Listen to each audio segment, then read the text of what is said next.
For centuries, almost everything we know about Genghis Khan's bloodline hinged on legends and a single shadowy manuscript.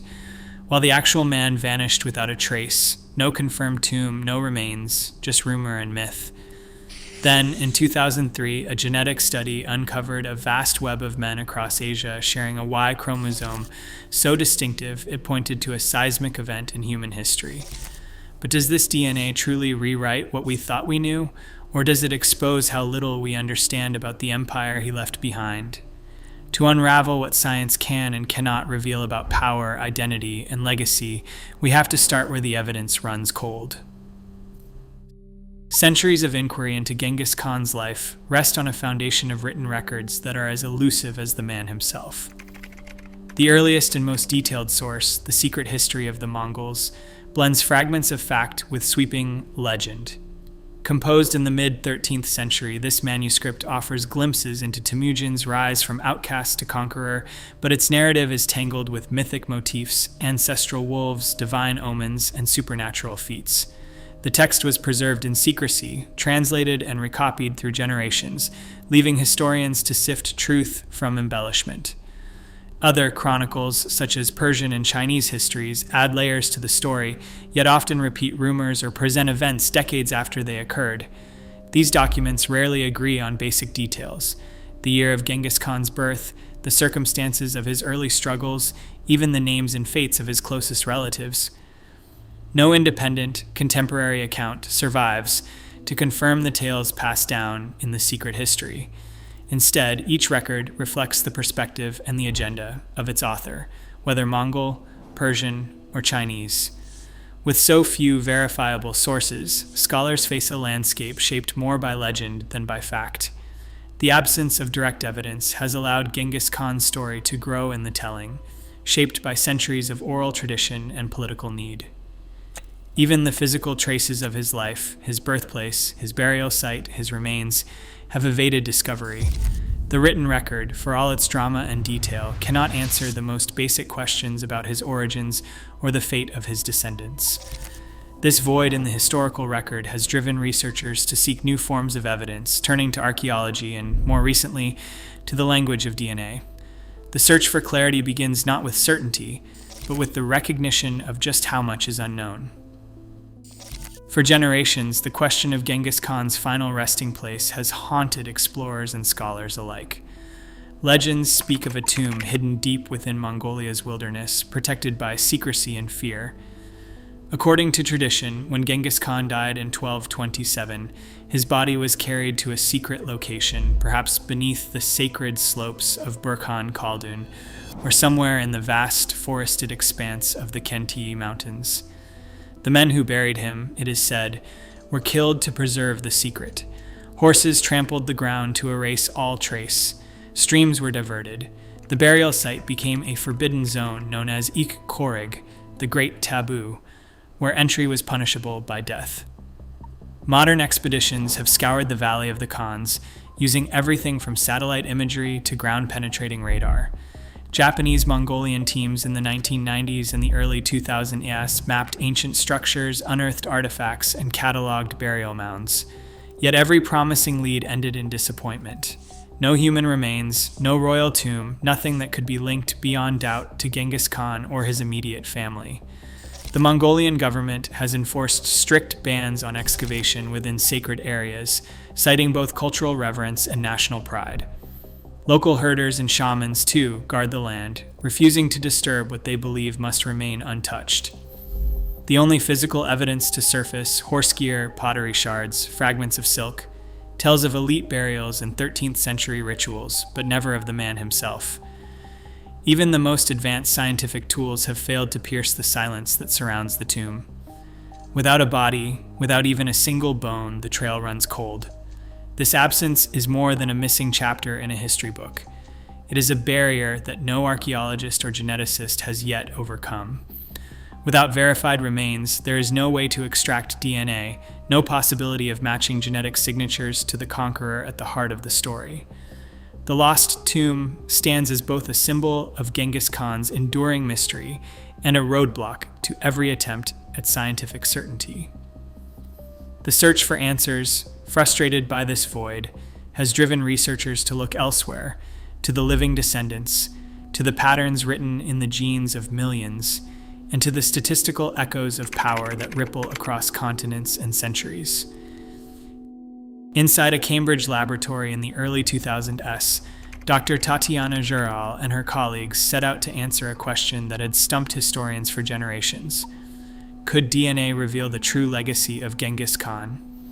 Their approach relied on the Y-chromosome, passed directly from father to son, unchanged except for rare mutations. By collecting genetic samples from 2,123 men across 21 populations, from Mongolia to Uzbekistan, the team assembled a mosaic of male lineages spread over the heartlands of the former Mongol Empire. What emerged was a pattern both striking and unexpected. A particular Y-chromosome signature, later known as the CM217 modal haplotype, appeared again and again, not just in Mongolians, but in Kazakhs, Uzbeks, and the Hazara people of Afghanistan. This cluster of nearly identical Y chromosomes formed a star-like network in the genetic data, suggesting a single male ancestor whose lineage had expanded with extraordinary speed and reach. The numbers were staggering. About 8% of men in this vast region, or roughly 16 million living men at the time, carried this lineage. To test the plausibility of such a rapid spread, the team turned to statistical modeling. They calculated the time to the most recent common ancestor, TMRCA, using the number of genetic differences, or short tandem repeat, STR, mutations between the samples. The result pointed to an origin roughly 1,000 years ago, a window that aligns closely with the era of Genghis Khan. Yet the odds of this pattern arising by chance through simple genetic drift were vanishingly small. Simulations showed that the probability of such a concentrated, high-frequency cluster emerging without powerful social or historical forces was less than 1 in 2,000. The rigor of the study lay not just in the numbers, but in the careful elimination of alternative explanations. The team compared the star cluster's distribution to other Y-chromosome lineages and found nothing else with such a broad, yet tightly knit, presence. The evidence pointed to a phenomenon unique in scale, a single paternal line, amplified by a mechanism far stronger than random inheritance. The question that remained was how such a lineage could sweep across continents in only a few centuries, a question that could only be answered by looking at the social and political structures of the Mongol Empire itself. The Mongol Empire, at its height, stretched across 24 million square kilometers, from the Pacific shores of China to the plains of Hungary. This was not just a feat of military conquest, it was a transformation of the social fabric across continents. The empire's rulers, descended from the Borjigin clan, held absolute power over their domains. For men at the top, power was not only measured in territory or tribute, but in the ability to shape the next generation. Genghis Khan and his male-line descendants practiced polygamy on a scale rarely matched in history. The Khans, princes, and favored generals took multiple wives and concubines, often as rewards of war or as a means to secure alliances. Sons born to these unions inherited both status and opportunity, forming a web of privilege that spanned the empire. This system was not limited to the imperial family. The structure of Mongol society allowed a narrow elite to dominate reproduction, while ordinary men had far fewer prospects. The result was a dramatic skew in the passing down of Y chromosomes. Over generations, the biological impact of this hierarchy became visible in the genetic record. The so-called star cluster lineage, identified in modern DNA studies, is found at high frequencies in regions once ruled by the Mongols. Its reach is not random, it mirrors the paths of conquest and the corridors of power. Among the clearest examples stands the Hazara people of Afghanistan. Oral tradition among the Hazaras claims descent from Mongol soldiers left behind during the invasions of the 13th century. Today, genetic studies confirm that a significant proportion of Hazara men carry the same Y chromosome signature found in Mongolian and Central Asian populations. In some Hazara communities, the frequency of this lineage is among the highest recorded anywhere. Rashid, an elder from Bamyan, describes how family histories trace back to a time when Mongol horsemen settled in the high valleys, marrying local women and founding new lineages. For the Hazara, the genetic evidence aligns with stories passed down for centuries. The pattern is not unique to Afghanistan. In Kazakh clans, especially the Kari, and across northern China, similar genetic concentrations appear. The distribution of the star cluster follows the arc of Mongol expansion, but its density is greatest where the empire's elites established lasting control. This is the demographic legacy of conquest amplified by privilege, a process in which the fate of millions was shaped by the reproductive strategies of a powerful few. The genetic signature left behind is unmistakable in its scale, but it raises a difficult question. Does this pattern prove the identity of one man, or does it reveal the broader machinery of empire? The answer lies in the careful distinction between the spread of a lineage and the certainty of its origin.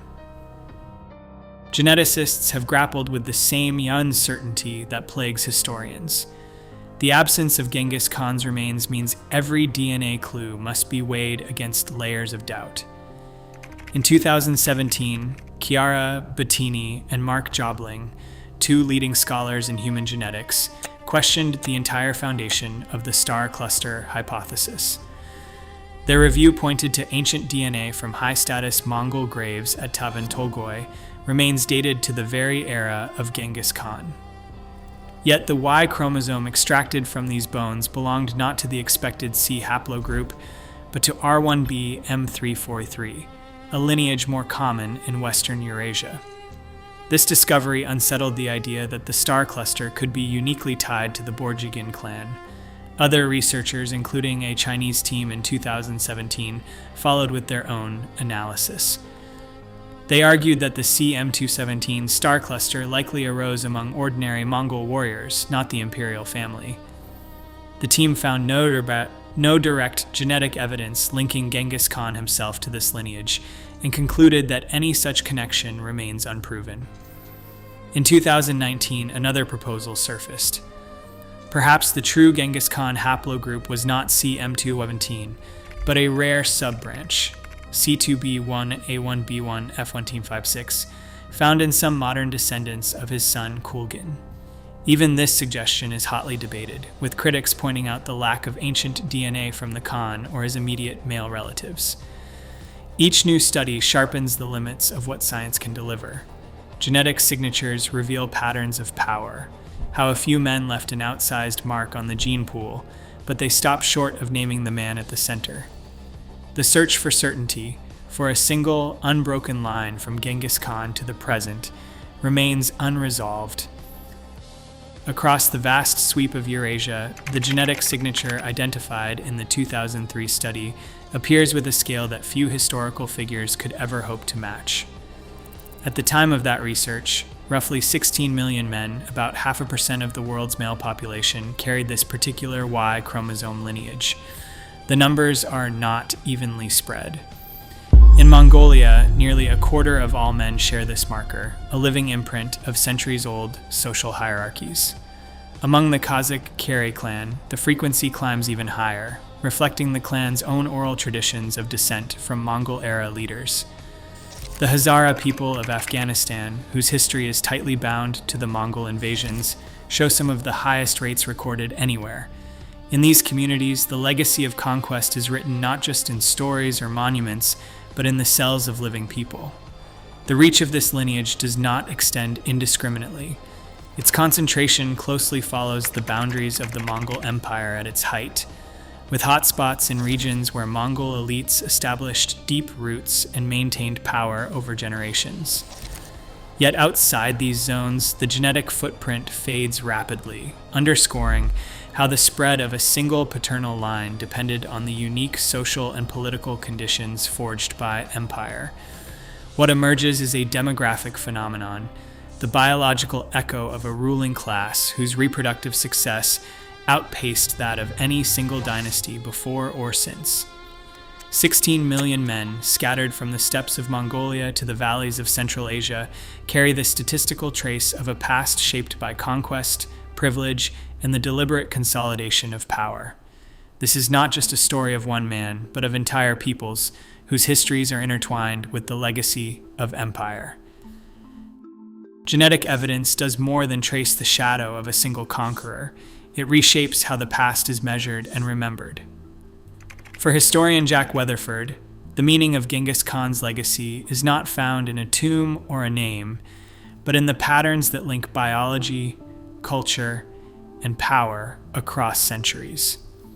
The story of the Mongol Empire, when viewed through the lens of genomics, becomes a study in the mechanics of dominance. Here, the Y-chromosome is not a personal relic, but a metric of how social structures can ripple through generations. The rise of a dynasty, the privileges of elite men, the strict hierarchies of conquest, these are recorded in living cells as clearly as in any chronicle. Yet, this scientific lens does not erase the uncertainty at the heart of the story. DNA reveals only one thread in a vast tapestry, offering a measure of influence, not a portrait of character or intent. The genetic legacy attributed to the Mongol era is a statistical echo, a biological pattern shaped by the machinery of empire rather than the will of an individual. Weatherford's perspective brings the disciplines together: genetics as a record of demographic change, archaeology as the search for physical traces, and history as the interpretation of meaning. The intersection of these fields invites a new kind of narrative, one that sees the past not as a fixed account, but as a living question, open to discovery, revision, and debate. Genetics redraws the map of history, but even the strongest DNA signal leaves room for uncertainty. Today, millions bear a genetic mark shaped by conquest, not by certainty of descent. The power to shape legacies now lies as much in science as in story. In a world where identities are still contested, the search for origins remains as urgent and as elusive as ever. Share your thoughts below.